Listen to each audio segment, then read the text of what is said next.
we knew that late night was changing. The landscape was changing. What and how people were watching.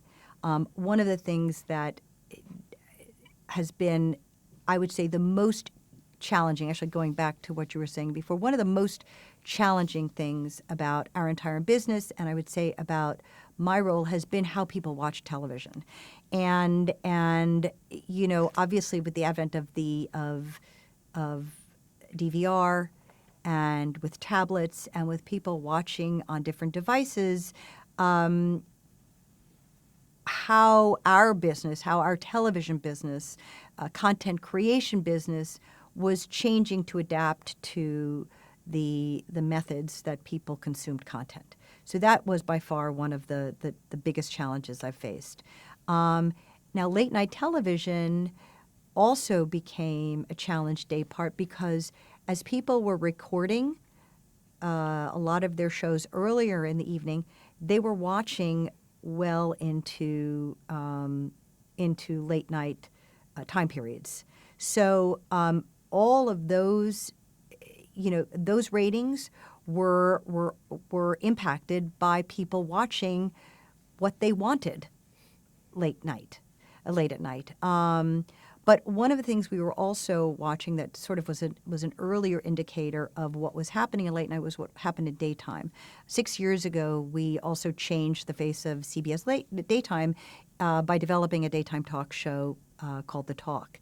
And that came along at a time when The View had been the last sort of new talk format to make it into daytime, and it was doing very well.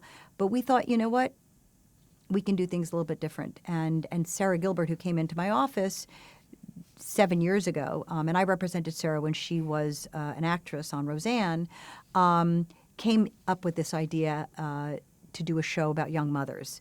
And so we developed that show with her for about a year, ultimately did a pilot, and then launched a daytime talk show that changed pretty much the face of daytime television for us. So when it came time to look at late night, we kind of looked to how you can change day part with one show. And when we knew and when we heard that Letterman was retiring, it sent kind of shockwaves internally. And we also had a host on the Late Late Show, who was also departing. So we had double duty in kind of re-exploring and redeveloping our late night day part.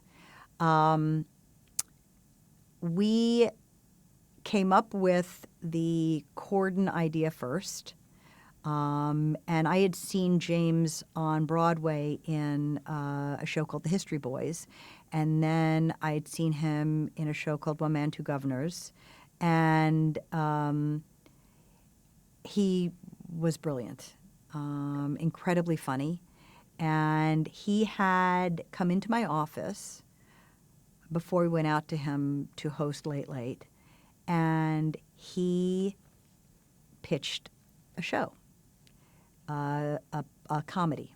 And he pitched a comedy for him to write. He didn't know about starring in it. James had, like I said, he'd won the Tony already. He had done a show in England called Gavin and Stacey that was hysterical.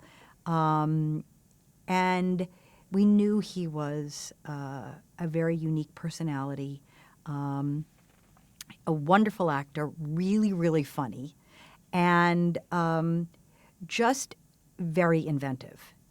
What I didn't know was that he had worked with another comic, and he had a duo called Corden and Horn. And I began to educate myself on a lot of the bits, the sketches that he had done with his partner, and they were hilarious. And there was no doubt in my mind at that point that he was special. He was special. We now own both shows, Stephen Colbert's show and James Corden's show. We own Late Show and The Late Late Show. Worldwide Pants had owned them before, so immediately we were in a much better business position than we were originally. What is extraordinary about both what James Corden does and obviously what Stephen is doing is their sensibility when it comes to creating digital content. They have skill and knowledge, and they know how to craft a bit that is designated to go viral. They know immediately in terms of its content, they know in its shaping, they know in its topicality, they know what will catch on and instantly become viral. And we as a network were able to monetize a lot of those clips, which again puts us in a much more lucrative position in terms of generating revenue. So though immediately we are already seeing the benefits of ownership and being able to monetize the viral clips. As far as heading into a sort of fully funded digital content, it's definitely a topic. I mean, we have to talk about that. The extraordinary strength of the network gives you that kind of flexibility. It gives you the resources to launch, promote, to market something that could perhaps live digitally. Recently, CBS launched an all-access pass, which is our app, and it allows audiences to watch CBS content. Will we ultimately develop for all access? I hope so. I kind of see that in the cards.